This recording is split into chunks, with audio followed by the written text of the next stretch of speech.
Hello my dear student, welcome to math class. Student, आज का topic है जी विभाज्यता, यानी कि डिजिबिलिटी। डिजिबिलिटी क्या होती है? सबसे पहले आप ये समझिए, बिना भाग करे किसी भी संख्या को जान ले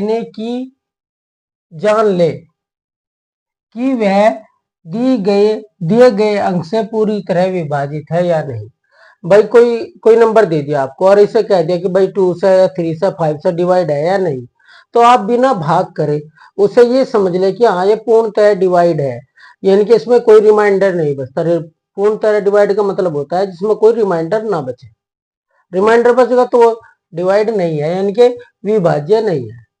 ठीक है, तो हमें यह देखना किसी भी संख्या को अगर वो डिवाइड हो रही, पूर्णतः डिवाइड हो रही, कोई रिमाइंडर नहीं बच रहा तो विभाज्य है, वरना है नहीं।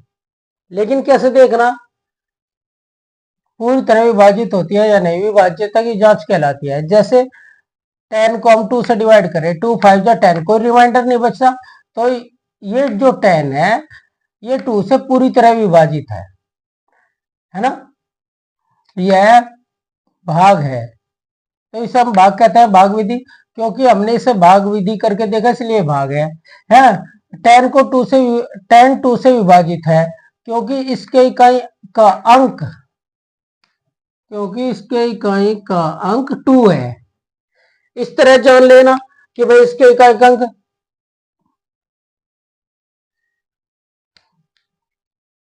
क्योंकि इसके इकाई का अंक 0 है 10 के, तो इसलिए 2 से विभाजित है ना। तो ये जांच लेना, तो ये हमें पता चलेगा बिना डिवाइड करे कि भाई ये 2 से डिवाइड हो जाएगा क्योंकि इसके इकाई का अंक 0 है, तो इसे विभाज्यता कहते हैं। ठीक है जी। अब विभाज्यता की जांच आप समझ गए हो, विभाज्यता क्या है या डिजिबिलिटी कहाँ है, क्या है। डिजिबिलिटी के क्वेश्चन आपको हमेशा याद आएंगे जब भी आप एलसीएम निकालते हो, एचसीएफ निकालते हो या फिर फैक्टर निकालते हो, है ना, तो आपको हर जगह इसकी आवश्यकता पड़ेगी। तो 2 से विभाज्यता यानी कि डिजिबिलिटी ऑफ 2 जानने के लिए सबसे पहले हमें सम विषम जानना होगा, यानी कि इवन ओड जानना पड़ेगा।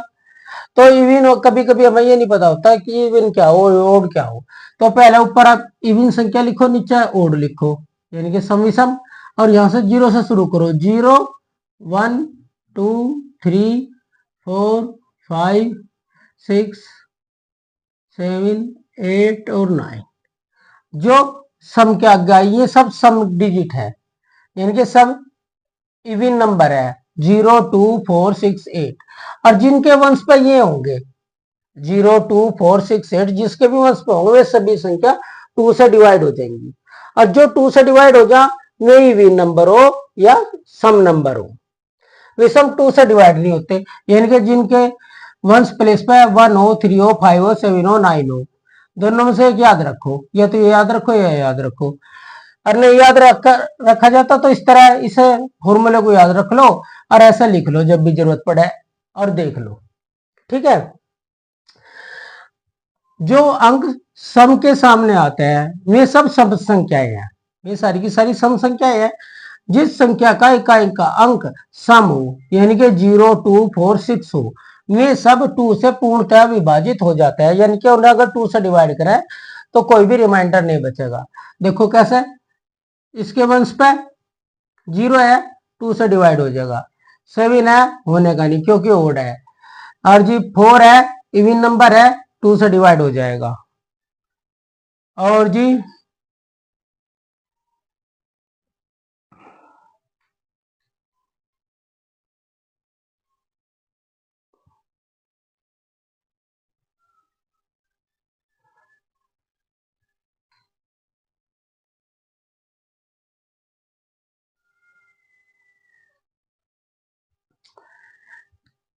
तो जे कोई हमें इस बात से कोई मतलब नहीं संख्या कितनी बड़ी है कितनी छोटी है, तो अब बस हमें तो इकाई का अंक देखना है। इकाई का अंक पर क्या है 2, 2 सम है तो 2 से डिवाइड हो जाएगा। 9 है तो होने का नहीं। 8 है सम है तो 2 हो जाएगा। 6 है सम है हो जाएगा। 3 है होने का नहीं। 1 है, होने का नहीं। तो आपको देखो दो से एकदम पता चलेगा देखते साथ कौन सी संख्या विषम है, कौन सी सम है, और कौन सी 2 से डिवाइड हो जाएगी, कौन सी नहीं होगी। सारी सम संख्याएं 2 से डिवाइड होगी। अब डिजिबिलिटी ऑफ 5 यानी कि 5 से विभाज्यता। तो स्टूडेंट हमने ऐसा कराया, जो एक जैसी डिजिबिलिटी थी उन्हें एक साथ ले लिया, जैसे 2 की, 5 की और 10 की, 3 की और 9 की। जो एक जैसी डिजिबिलिटी है उन्हें एक साथ ले लिया, और जो एक जैसी नहीं है उन्हें हमने अलग कर दिया। पहले हमने 2 की, 5 की और 10 की ली, फिर 3 और 9 की ली। और जो नेक्स्ट वीडियो बनाएंगे उसमें हम 6 की, 7 की, 8 की और 4 की ये डिजिबिलिटी सीखेंगे नेक्स्ट वाले में। तो जी 5 से डिजिबिलिटी, जिन संख्याओं का इकाई का अंक, समय इकाई का अंक ही देखना आपको, 0 या 5 हो, बस और कुछ नहीं देखना, 0 और 5 होना चाहिए बस। जिनका इकाई का अंक 0 व 5 हो तो वे 5 से पूर्ण तरह विभाजित हो जाएंगी। देखो अब ये वाली डिजिट है, इसके इकाई का अंक क्या है, यानी कि वंश प्लेस पर क्या है, इसके 0 है तो हो जाएगी, 5 है हो जाएगी, 0 है हो जाएगी, 2 है होने की नहीं, 8 है होने की नहीं। बस हमें सिर्फ 0 और 5 ही चाहिए, समझ गए। अब 10 से डिजिबिलिटी, यानी कि 10 से विभाजित हो जाएगी नहीं। जिन संख्याओं का इकांक 0 हो, सिर्फ 0, 10 वाले में क्या देखेंगे, सिर्फ 0 हो, तो वे सभी संख्याएं 10 से पूरी तरह विभाजित हो जाती है, डिवाइड करके देखने की आवश्यकता ही नहीं पड़ती है ना। जैसे 20 0 है हो जाएगी, 810 0 है हो जाएगी, 20 है, 20 में 0 है, 1 में हो जाएगी, 5 है होने की नहीं, 1 है होने की नहीं, 0 है हो जाएगी। तो देखते साथ आपको पता चल गया 1 सेकंड में आंसर है ना। अब है जी 3 से विभाज्यता, यानी कि डिजिबिलिटी ऑफ 3। डिजिबिलिटी ऑफ 3 में क्या करेंगे,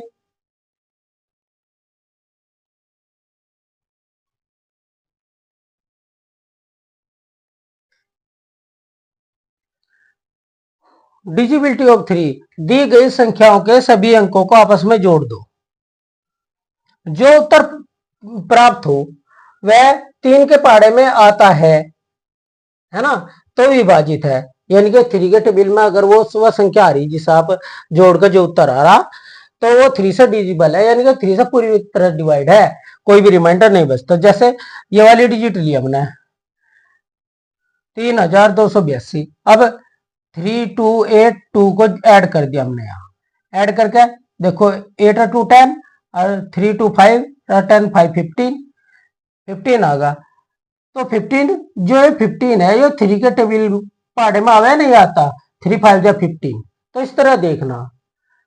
और पहाड़ा कहां तक है, सिर्फ 30 तक है ना। अगर 30 से ऊपर आ जाए तो क्या करें, तो वो भी हम आपको बताएंगे। तो स्टूडेंट आप इन्हें जोड़कर नु देख लो, अगर 3 के टेबल में आ रहा वह संख्या जो उत्तर आ रहा, तो ये 3 से पूरी डिवाइड हो जाएगी, अदरवाइज होने की नहीं।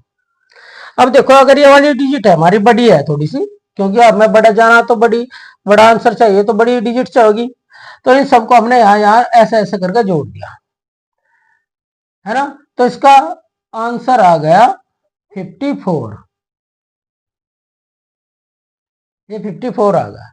जोड़ के देख लो, 9 3 27 और 27 और 8 8 16, 27 और 6 कितने हो गए 33, 33 और 10 43, 43 और 6 49 और 49 और 5 54, 54 आ गया।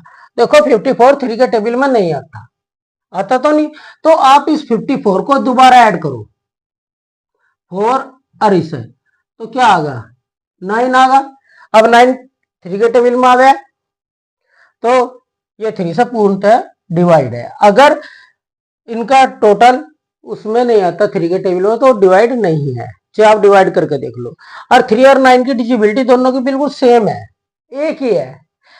तो 9 की क्या होगी, दी गई संख्याओं के सभी अंकों को जोड़ लो जैसे 3 में जोड़े थे, और यदि वह 9 के टेबल में आ जाए तो वह संख्या पूर्णतः 9 से डिवाइड है, और नहीं आते तो स्टूडेंट वो संख्या डिवाइड नहीं है, डिजिबल नहीं है। तो देखो हमने ये लिया 9999, इन सबको जोड़ दो, 4 बार 9 है। तो अगर कोई भी प्लस का सवाल एक ही अंक बार बार डिजिट हो वो रिपीट हो रहा हो, बार बार आ रहा हो, अब उसे प्लस कर रहे हो, तो जितनी बार वो नंबर आया उससे मल्टीप्लाई कर दो, वो उसका टोटल हुआ है। तो ये 4 टाइम आया, 4 9 जो 36 और 36 9 के टेबल में आवे, तो ये संख्या डिवाइड है।